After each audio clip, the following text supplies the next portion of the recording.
그래서 오늘은 이제 미세 플라스틱에 대해서 할 겁니다. 그러니까 미세 플라스틱도 약간 그 전에 배운 거랑 비슷한 개념이 있었죠. 미세먼지, 그죠? 미세먼지, 미세 플라스틱, 미세먼지. 자, 미세 플라스틱이 건강에 미치는 영향인데 이게 왜 건강에 안 좋을까요? 물론 제가 물어보는 의도는 물리적으로 너무 작은 게 몸속에 막 들어가서 쌓이고 물리적인 영향을 말씀드리는 건 아니에요. 물리적인 거는 당연한 거고, 그죠? 이 미세 플라스틱도 미세먼지랑 똑같습니다. 미세먼지 왜 안 좋은가요? 너무나 작기 때문에 몸속에 깊숙이 침투할 수 있습니다. 그런데 그 침투할 때 너무나 작은 먼지이기 때문에 표면적이 넓죠. 그러다 보니까 대기 중에 또는 물속에 어디에든 환경 매체에 존재하고 있는 유기화학 물질 중에서도 환경 호르몬 또는 중금속물 이런 물질들을 흡착을 한 상태에서 우리 몸속에 깊숙이 스며드는 거죠. 그래서 암을 발생하고 내분비계에 장애를 주고 환경 호르몬 같이 자, 우리 뇌, 우리 심장, 우리 간에 도달할 수 없는 것들을 도달하게 만들어준다는 겁니다. 미세먼지나 미세 플라스틱이. 미세먼지는 PM2.5 해가지고 이 파티클의 사이즈가 직경이 2.5 마이크로미터 이하를 얘기했었어요. 미세 플라스틱은 5mm 이하입니다. 5mm 이하의 물질들을 미세 플라스틱이라고 해요. 동영상을 한번 볼 건데 이거 보십시오. 실제 그 갈매기인가요? 이게 실제 갈매기입니다. 실제 갈매기. 갈매기를 배를 까봤더니 배를 이렇게 한 건 아니죠. 이게 죽은 거죠. 죽어 있는 게 다 썩은 거를 이렇게 봤더니 이렇게 진짜로 들어 있는 거예요. 예, 무지 심각한 일입니다. 그죠, 여러분? 자, 그래서 먼저 이 동영상 한번 보도록 할게요. 요거를 제가 여기다 해놓은 것 같아요. 자, 미세먼지가 어떤 건지 한번 보도록 하겠습니다.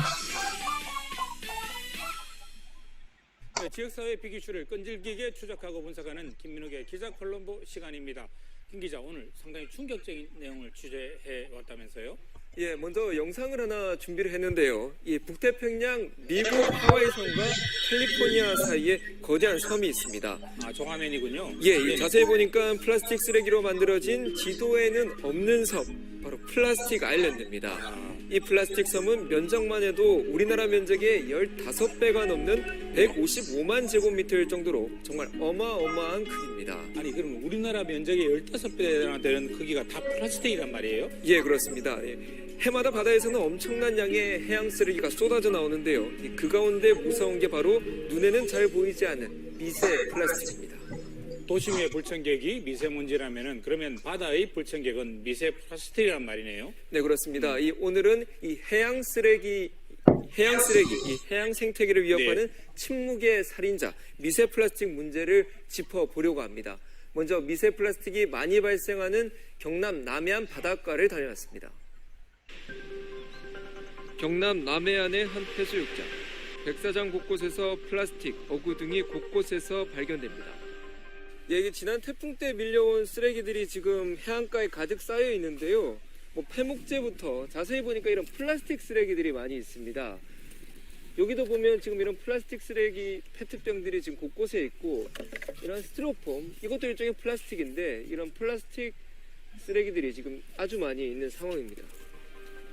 취재진은 한국해양과학기술원 연구팀과 함께 모래 내 미세 플라스틱이 얼마나 있는지 샘플을 채취해봤습니다. 1mm에서 5mm 사이의 크기만 걸러낼 수 있는 촘촘한 망으로 된 채로 걸러보니 작은 플라스틱 알갱이들만 남아있습니다.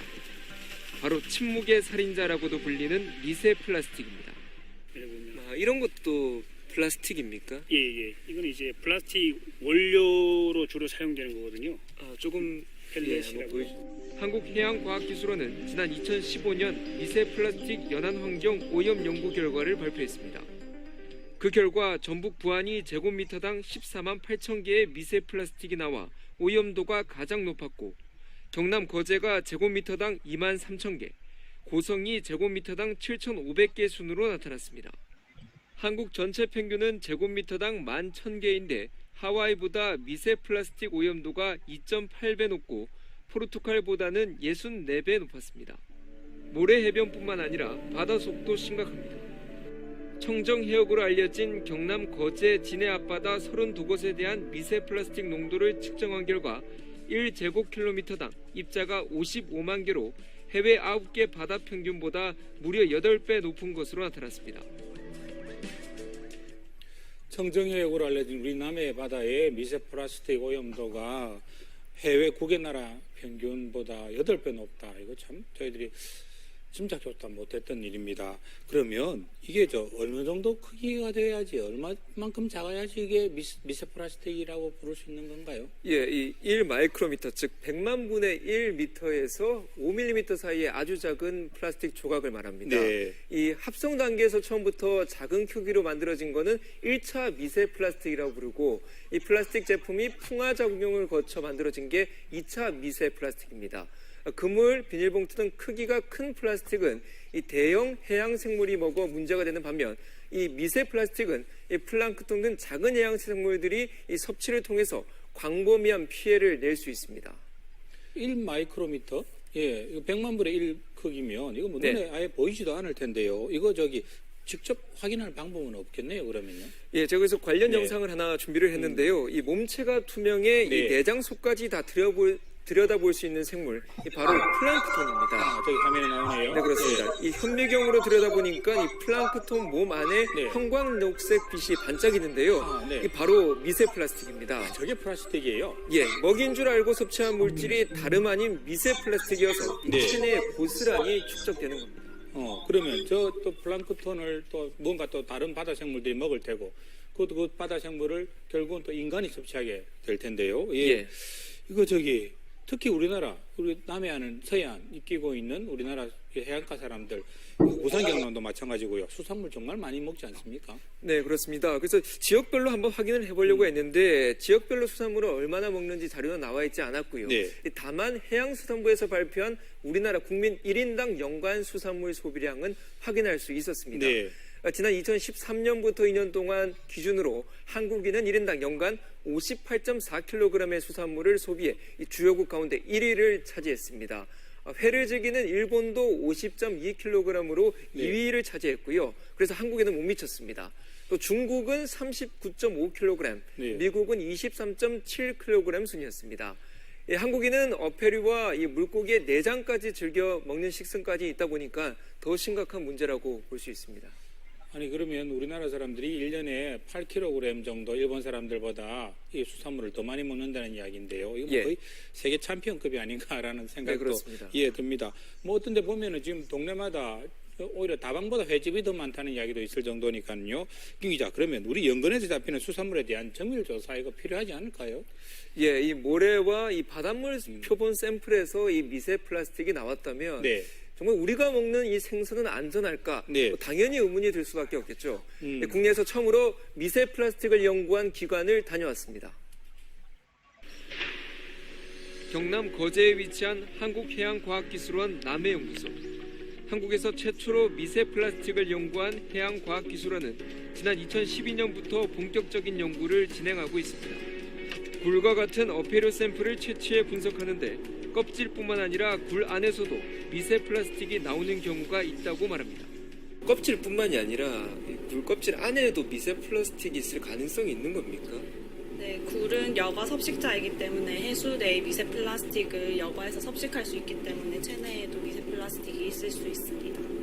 한 연구원이 채취한 해양 퇴적물을 샘플로 만들어 현미경으로 들여다봅니다.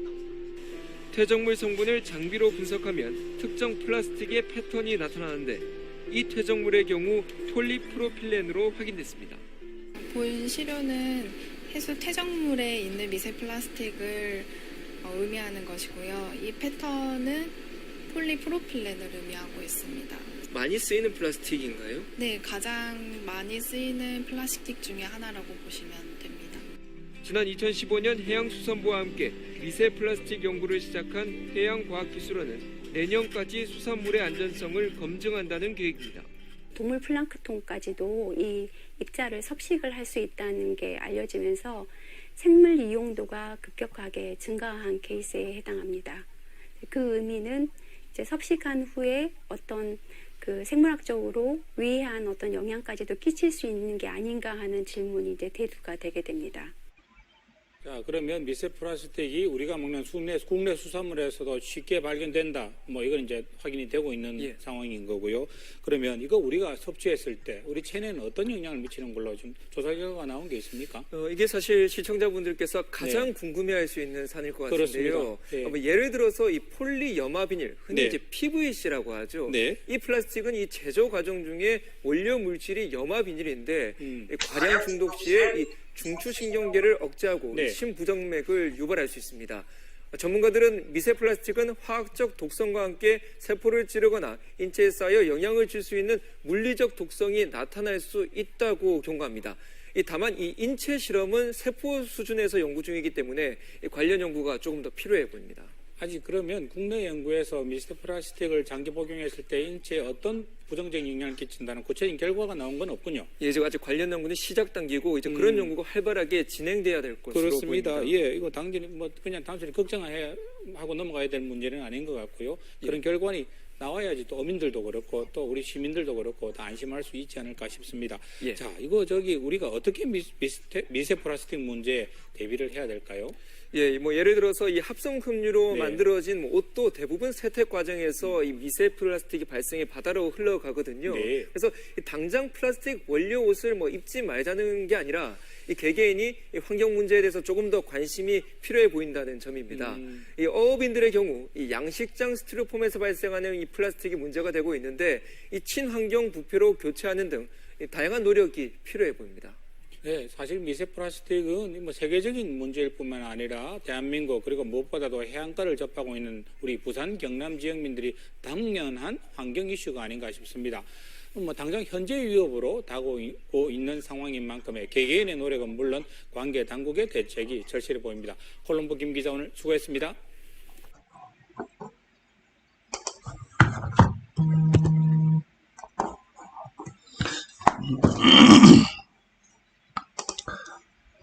네, 대충 미세 플라스틱에 대해서 알겠죠. 대충 아까 나왔습니다.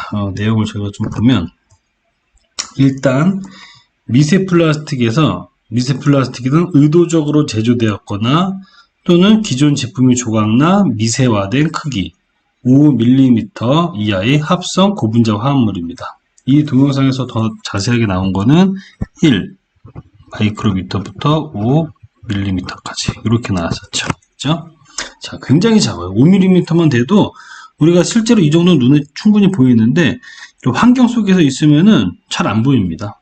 작으니까. 합성 고분자 화합물. 자, 시간이 있으니까 나머지는 바로 제가 이어서 하도록 하겠습니다.